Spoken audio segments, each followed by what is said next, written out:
I ain't scared of you motherfuckers. I'm on it. Hey, Freak Show! You're going nowhere!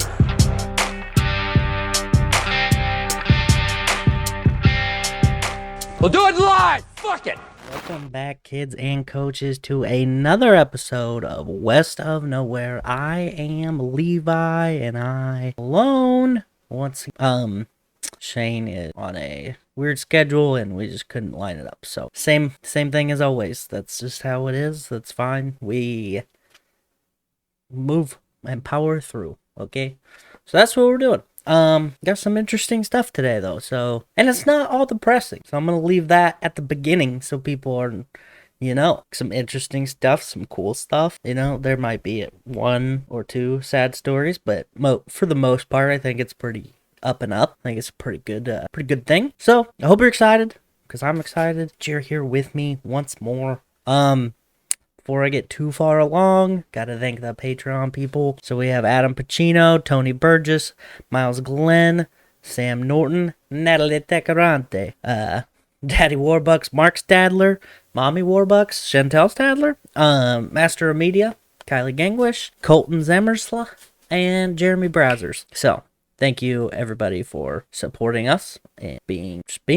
there when we need you the most. Let's roll right into it.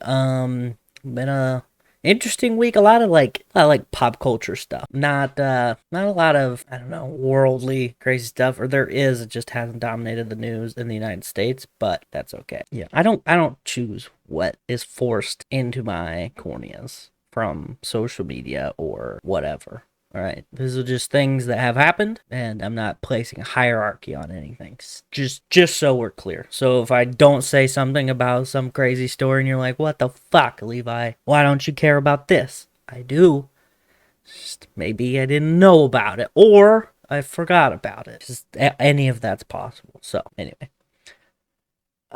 Let's get right into it. I saw a super cool trailer this morning for a new Teenage Mutant Ninja Turtles movie. Now, I know what you're thinking. Don't we have like a bunch of TMNT movies? Like we had the cool ones in the 80s, late 80s, early 90s with the big rubber suits, and then we had like some CGI cartoon action in the mid 2000s, and then we had that like real high budget Michael Bay style with Megan Fox, right? I don't think that was Michael Bay, was it? I don't know. Anyway, so you're like, yeah, we got a fuck ton of Teenage Mutant Ninja Turtle movies. You're right, but is that ever enough? I don't think so. So Seth Rogen is one of the major producers in this movie, which I think is awesome. I think it's awesome when like you have actors who, kind of just climb their way up, and then they end up at a point to where they're investing money in a project that they actually believe in. I think that's why you see a lot of really good movies that are directed by first-time directors who are longtime actors, like A Quiet Place with John Krasinski. What was that one with Olivia Wilde, her movie, Florence Pugh and Harry Styles? Like that one was pretty interesting. You get these people who've been in the industry for a while, and then they're starting to put money into things that they actually care about. So I think Seth Rogen being on board and being a producer in this movie is awesome. I'm pretty sure he's also, he plays Bebop. It does the voice for Bebop. And the cast looks pretty exciting. We got Paul Rudd, Giancarlo Esposito, Rose Byrne, Jackie Chan plays Master Splinter, obviously. John Cena, Rocksteady, Maya Rudolph, Cynthia Ultram, Ice Cube as Superfly, Hannibal Buress as Genghis Frog, and then we got some younger people playing the Turtles, which I think is good. I think it's been a while since we've had like a legitimate teenage adaptation. I guess you can make the argument that the cartoons and the animated series is like they're teenagers-esque, but I don't know. I think watching this, I just got the feeling that they were like actual teenagers, not Hollywood teenagers. You know what I mean? Because you can have a look at Euphoria. Okay, that's a weird example because it's not really geared towards kids at all, but those are, teenagers, high school, whatever, and they're doing a lot of real adult stuff, which don't get me wrong, happens for teenagers, but like you don't get a lot of the whimsical, crazy, unhinged kind of dialogue in a lot of movies that teenagers say. And there's a scene in the trailer that dropped where they're like trying out their weapons. They're like on a rooftop recording it on video. Like it's just very, very child-esque. Like, I don't know. I think they did a good job. So I'm excited. And the art style is like a Into the Spider-Verse art style. So I don't know if you've watched that movie, you get it, but like, or maybe if you've seen the new Puss in Boots, The Last Wish, like that has a similar style too. And I'm really excited because it's a very, I think it's a cool way to do it. I think that it's probably a lot cheaper, right, than doing it the Pixar route where you dump, tens of millions of dollars into the animation budget, and it looks great. Don't get me wrong. But there's something to it about like just some like real like sketchy looking like outlines and like bright colors doing the work of conveying messages as well as the acting and what have you. So I'm excited about it. I think you should all be too. That's what I have to say about that. Anyway, moving on into we're gonna dip down into the depressing news for a second. We have a couple pretty notable celebrity deaths. Tom Sizemore. If you don't know him, he's been in like a bunch of army, like war movies. Like he is the war actor that I like. As soon as I think of a war movie, Tom Sizemore's in my brain. He was in Saving Private Ryan is I think his most notable. He's hilarious and also really well acted in that movie. The scene that I always think of is he's like towards the end. There's like a gunfight in this village, and him and this German are squaring off, and they both run out of ammo, so they throw their guns at one another, and then he takes off his helmet, the World War II bucket helmet, and then throws it at the guy and like chases him. So hilarious. He also was in Black Hawk Down, which I think is along the same kind of vein, like very prototypical war, like as a good war movie that a lot of people kind of like, oh yeah, Black Hawk Down, like you kind of just watch it if you're into that kind of thing. But yeah, he had a long time struggle with drugs and a lot of different issues. I remember watching him on Celebrity Rehab when that show was still a thing. And I was like, oh shit, it's that guy. And then, he's got some domestic violence and stuff. I'm assuming related to some of the drug taking. You kind of get one and then you get the other if it goes out of control, right? So I don't know. But pretty sad. Because I enjoyed it. Every time I would recognize him from, Celebrity Rehab and be like, oh shit, glad he's doing stuff. Like, that's good. Yeah. And then the other big one that happened just yesterday, Gary Rossington, which you're probably like, sure, Ross Garrington, whatever. No, Gary Rossington. He was the only surviving original member of Lynyrd Skynyrd. He survived. He's a guitar player. He survived the plane crash when they crashed in, I don't even know what year that was, but he survived that plane crash and the 1977 that killed 3 other members, and he ended up getting hurt, but he lived. And then, the band kind of disbanded after everybody died, but then the original singer, Ronnie Van Zant, his brother joined the group 10 years later, and then Rossington joined again, and then they kept touring. But yeah, it's crazy. Like, you're definitely you've heard him. If you've heard any Lynyrd Skynyrd song, you've heard his guitar. I mean, the epitome of just a crazy guitar solo song, Freebird, that's him. Obviously Sweet Home Alabama and some other of the biggest ones, but I think Freebird's probably the most famous. So if you find yourself at a concert, let out just a primal Freebird during a quiet moment for Gary Rossington, because that's probably what he would have wanted. Maybe not, but that's what I would do. That's what I do anyway. So be cool, be like me. But I was like, oh shit, that's the last like original one. And obviously, as time inevitably keeps marching forward, that's going to happen more and more with some of these old rock bands or just any musical act, really. Like, there's so many that are just, they're starting to drop. I mean, it started kind of in 2016, and now we're kind of like really in the heat of when those those older folks are gonna start going like real downward spiral. I mean, he was 71, so, and Lynyrd Skynyrd's not even close to the oldest band that I can think of, so that's still active, you know? So, anyway, pretty sad, but Yell Free Bird is probably what I'm going to title this episode, just out of pure respect.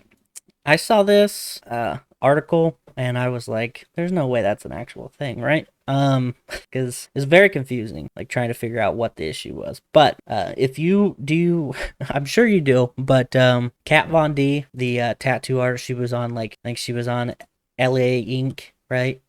She was famous for just, I think, also dating Jesse James, like the dude who was married to Sandra Bullock and then cheated on her or whatever. But yeah, anyway, so she has decided to she's been, okay, let me back up. She's been slowly covering up some of her less than stellar tattoos. As someone who is a very good tattoo artist, she obviously can recognize bad tattoos and has no doubt gotten some over the years, right? So as she begins to like come to these realizations, like, hey, I'm not really pumped about these tattoos, I'm gonna start covering up. So she started like doing blackouts of her tattoos, started on like some of her leg and arm tattoos. So anyway, she's been slowly covering up more of her tattoos herself. But like she's now she's got, I think, one whole section of her arm up to like her hand blacked out, and then now a bunch of ink on her shoulders is all blacked out. She's just slowly getting rid of all the terrible tattoos, right? Which is crazy. But I found that out, like I was exposed to a link about that, and then I got into like this weird wormhole where she's getting sued because she had used a picture of a jazz legend, Mr. Miles Davis, and she had tattooed that on somebody. Somebody paid for that tattoo, okay? That's not really that big a deal, I don't think, but the original photographer is suing her for like using his copyrighted image, and I don't know, this is kind of like a weird gray area. Like, I get it, using a copyrighted image for your own artwork, like, so say if I use that exact same picture of Miles Davis and I put it on a t-shirt and started selling it, that's super illegal, right? But where you're taking it and transferring it onto somebody's skin and you're getting paid for that, you're getting paid for that skill, like, I don't know, how do you even navigate? Because technically that tattoo, that one time you get paid for it, like, it doesn't make you money concurrent. Like, you tattoo it, if you do a reasonable job at making it look like the actual person, then you get exposure, but that's really more of like from your technical ability rather than the image itself. So like, I don't know, it's super fucking weird. I don't think that you can really sue somebody for that, other than saying, hey man, that's my picture, like, you gotta like buy a license to use it in tattoo format, which I guess you can do. Like, you can license images for like Getty Images, you can license for like a website if you're building a website, or if you're gonna like make a poster or something, you can license certain images for a certain fee, and then you get, so you pay the fee, you get to use it. But typically that kind of licensing is not like for production. Like, you're not buying the image to then go ahead and start paying, like, or printing like t-shirts and shit, but you are using it for, I don't know, it's very, very confusing. I don't really understand it, and I wish I don't know, fucking photographers can be the worst sometimes. Like, I understand that your photography is a business in and of itself, and you need to expose people for using it for nefarious purposes, but like, if you are putting your image of a 1981 Honda on somebody's arm and you took that photo, like, I don't know, it makes it even weirder when it's like an icon like Miles Davis. Like, surely you know that people could give a fuck if it's your photo or not. Like, people just want the image of Miles Davis. Like, this person just wanted a picture of Miles Davis. Like, that's it. So I don't know. It's very weird. Yeah. I don't know. Like, typically copyright is extended to, you know, you're profiting off of basically just using that image, and then there's, you know, not exactly parody, but like there's laws where protect artists from taking something and then bringing it in and then making something else. Like, you can tell that there was an inspiration from the image itself, but if your skill is what made this new image the thing, then that original photo doesn't hold as much weight copyright legal. I'm not a lawyer, so don't take any of my advice. Don't steal this guy's fucking picture. But yeah, and this is what Kat Von D's lawyer had said: holding tattoo artists civilly liable for copyright infringement will necessarily expose the clients of those artists to the same civil liability anytime they choose to get tattoos based on copyrighted source material, display their tattooed bodies in public, or share social media posts of their tattoos. Which is true. Like, if you're going to go, hey, it's illegal for you to take my image and put it on somebody else's body that they paid you to do that, you're now saying it's illegal for that person to show that arm in public places without my written express consent, or to show that in any kind of like social media or like a post that is going to get any kind of public view. So I can't go, hey man, like, don't go in public with this fucking thing. Like, if I sell you a t-shirt, I think that's a good metaphor. If I sell you a t-shirt, I'm not gonna fucking follow you around and make sure you're not wearing that t-shirt at public gatherings. Like, I don't know. It's very confusing. It's very, like, murky too. But I would love to see what this guy is like. Yeah, that's illegal. Yeah, I fucking get him. Like, I want to see what his lawyers are saying, because that's so weird, I think. But that's what it is. So, Kat Von D. I sometimes, you know, she disappears and I forget about her, and then she comes back in and I'm like, oh shit, I forgot about that lady. And it's never good reasons why I see her. I don't know. Maybe that's just bad luck on her part. But now, there is a murder. There's a murder. And the murder trial of Alex Murdaugh, which, I mean, that last name is basically murder in of itself. Murdaugh, Murdaugh. Rough. Jury has now found him guilty on all counts after 3 hours of deliberation in the case of him, Alex Murdaugh, murdering his son and wife in 2021. Maggie and Paul are the deceased. And 2 counts of possession of a weapon. So he's guilty, convicted of 4 things. 2 murders, 2 counts of possession of a weapon. Pretty crazy, because he's a former lawyer. So he is a lawyer, was a lawyer. He's not anymore, obviously. He's a murderer.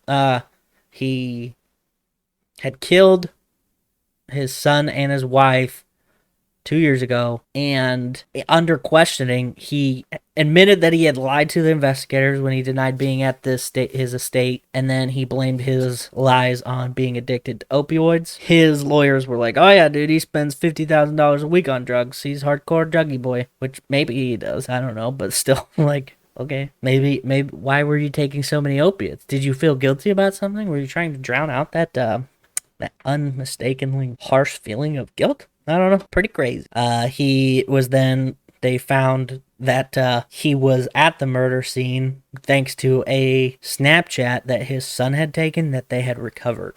So you can hear his voice, and then it's a video on his son's cell phone. So not a good look, especially when he said he wasn't there. Like, at all. Like, I'm pretty sure he said he was super far away. So the prosecutors had said that he killed his wife and son in a desperate effort to distract attention from his financial crimes and gain sympathy from the community. So, I mean, dude, I feel like you probably should just went to jail for some financial crimes at the end of the day. You fucking didn't have to kill anybody. This is way more time. I mean, and you're a white dude. Like, I mean, they probably would have been like, fuck this guy. But still, pretty crazy. He also had attempted to stage his own death for insurance money. And then there was also a boat crash that I guess his son was facing charges for, there's just a lot going on in this case. And no wonder it was like on my news feed every day. There's so much happening.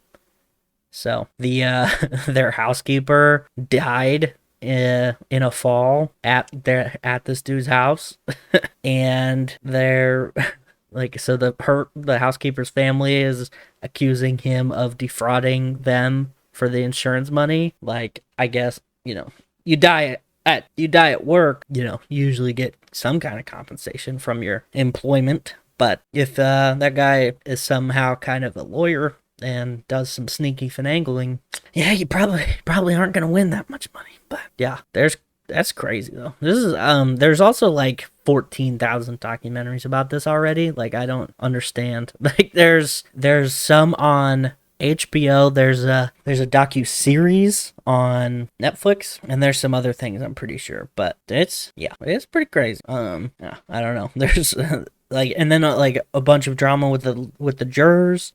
Alternate jurors dwindled down to just one alternate juror, with different medical dismissals, and then also one juror was just talking about the case, so he got removed. Pretty crazy. Like, I don't know. I need like a full legal breakdown of it, because there's just a lot of like really kind of specific details, but that's the synopsis. You get this dude who had some drama with maybe his son, wealthy son of a wealthy lawyer, killed somebody with a boat. You've seen it a million times in movies. And then that guy's like, the fucking community, what will they think? I know. What if I'm dead? Tries to fake his own death, doesn't pan out, kills his wife and son, hoping that I don't know. Now that I'm saying it like that, it kind of goes. No, I don't know. That all seems pretty unhinged, and I'm not surprised that they found him guilty.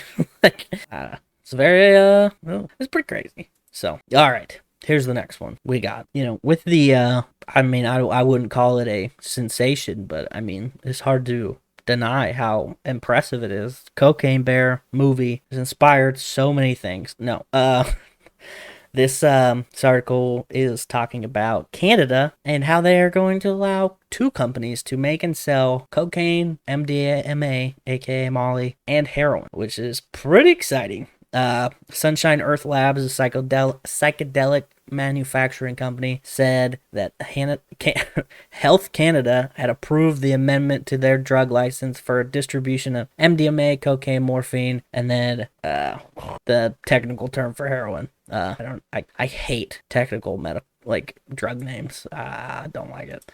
And opium in September. And they were also granted a psilocybin exemption last year. Cannabis company Ad Astra announced last month that it was also received a psilocybin and cocaine exemption in August. So that's pretty exciting. Too bad I can't fucking go to Canada. God damn it. So they didn't address what the limitations on their distribution requirements. And I'm sure that there's probably not like a fucking make all the coke you want, dude. I do not care. We are going for gold, baby. Canada is taking over the drug game. No, but God, it's fun to imagine. What if the nicest country in North America decided that they're just going to start selling all the drugs and like outcompete drug cartels? They just fuck it. The United States gets all their coke from us now. I mean, I don't know. Feels like a really fun 80s movie to me, but it is what it is. So I thought that was pretty. Leave it to the Canadians to figure out how to get companies to start making drugs for fun. I don't know if they're for fun. They actually haven't said anything about like the intended usage for the drugs that are being produced, but I could be hopeful. I mean, it either way in my brain. My hopeful thought process. They start competing against drug cartels, and then we just have an influx of drugs from Canada, in which case it won't be stepped on, and it's Canadian, so that's pretty cool. Or B, they're going to change the game, and they're going to be like, fuck it, everybody can do drugs here, we don't care, just do them safely. Here's pure, unadulterated heroin or cocaine. Have fun, kids. And they just get crazy. Like Portugal. And I think there's a Scandinavian country that does something similar. They have they have safe shooting sites, so you can come get your drugs tested, and you can shoot up at these clinics, basically, and then you can just leave. And see you next time, Todd. I don't know. There's a lot of possibilities. A lot of things trending in a really cool way. That's all. Canadians figured something out. I don't know. I have not seen going back to my preamble before that, I've not seen Cocaine Bear, but I've heard a lot of good things. But one of the funniest things I think I've heard about it is these random friends I have on Facebook that are like, this movie, it's not, it's inspired by a true story, but it's not based on true events, because we don't, the movie's called Cocaine Bear. It's not... I don't think anybody's going into it like, I can't believe this is all 100% documentary footage, dude. Like, the people who have to go out of their way and try and, like, make themselves look more knowledgeable about a topic that is already, like, pretty much common sense, it just cracks me up. It's just like the most ridiculous. Like, did you know? You probably didn't, but here it is. Creed, the movie. Yeah, with Michael B. Jordan. It's not about the band. Yeah, Scott Stapp not even involved. I know. It's crazy, and I didn't want you to think that it was partially produced by the band or signed off in any good way, but yeah, it's not real. This was crazy. I know. Believe me, I know. So weird. Cocaine Bear, not a legit documentary, which is upsetting. And I wish that we did know what was going on with that bear, but I feel like if we knew, it'd be kind of depressing. Like, bear eats a bunch of cocaine in the woods, and I can't remember what state. Like, I don't think it would have, like, you know how sparse the woods are? It's not like there's fucking animals and shit all over the place. Like, bears still have to hunt when they're not on cocaine. So, like, to just imagine this bear just tearing apart everything is kind of hard, because those animals already aren't just right next to bears constantly anyway, even if there's cocaine, So don't go into Cocaine Bear. It's gonna be legit, because it's fucking not. What else do we got? We got some pretty exciting news in... I don't know. I wouldn't say exciting or fun. It's interesting. I don't know. So I'm gonna take you back. Take you back to 1968. Okay. Robert F. Kennedy. You might know his name. He had a really famous brother, famous for banging Marilyn Monroe. No, John F. Kennedy was his brother. Robert Kennedy was running for president and was a current senator in 1968. And then Sirhan ended up assassinating, right? So he kills him, obviously goes to jail. He didn't get shot or anything. So this guy ends up going to jail. He's been in prison ever since. And he tried to, he was up for parole, and I can't remember when. I think it's been a couple years. He's been on parole, or up for parole for a couple years now. And then Gavin Newsom was the most recent one to deny his parole in 2022. And then this year he was up again, and they definitely just fucking denied it again. Which, I mean, the dude's old as shit. 78-year-old. And he doesn't even know, he allegedly doesn't even know why he decided to shoot Robert Kennedy, which I feel like is a pretty good indicator that you probably don't need to leave prison. Maybe transferred to a medical facility where you can be under observation of some psychiatric help, but other than that, I think you're probably right where you need to be. I could be wrong. Anyway, I just thought that was, you get a Kennedy's name in the news, and you're like, what the fuck's going on? That's what's happening. So, in other news, Eli Lilly, a drug maker, has capped the cost of insulin at $35 a month. $35 a month, which is huge. I mean, this the average price of insulin in 2018 was $98 for one vial. So, when you shift that, I think that's going to help a lot of people out, which is good. But they had already, I guess they had a copay assistance program that they had created for people to sign up for, and that was $35 a month in 2020 due to the pandemic and a lot of people losing their jobs. So they kind of just were like, fuck it. So pretty cool. A lot of diabetic people that I know are going to be pretty excited about it. I know some people that could not care less, but anyway. Do you remember the story of the police officer in Tennessee who she got outed for this big, huge thing going on involving her and some other police officers in a sexual manner? She has come out and she did an interview, and she has stated that she was being subjected to sexual grooming. Those of you who don't know, it's when any kid is told about anything sexual, any kind of education that might help them be less confused as an adult. That's what it's it's basically just getting people used to some behavior that should not be used to, right? It's bringing them in. It's not like brainwashing, but you're like, I don't know. It's like it's a tactic to kind of break down some restrictions people might have. And yeah, you can do it to adults too. Like, it's not exclusively a child thing. Like, it's not exclusively used by priests, okay? You can do it to, I'm assuming, anybody who is kind of susceptible to certain things. So I don't know what those things are.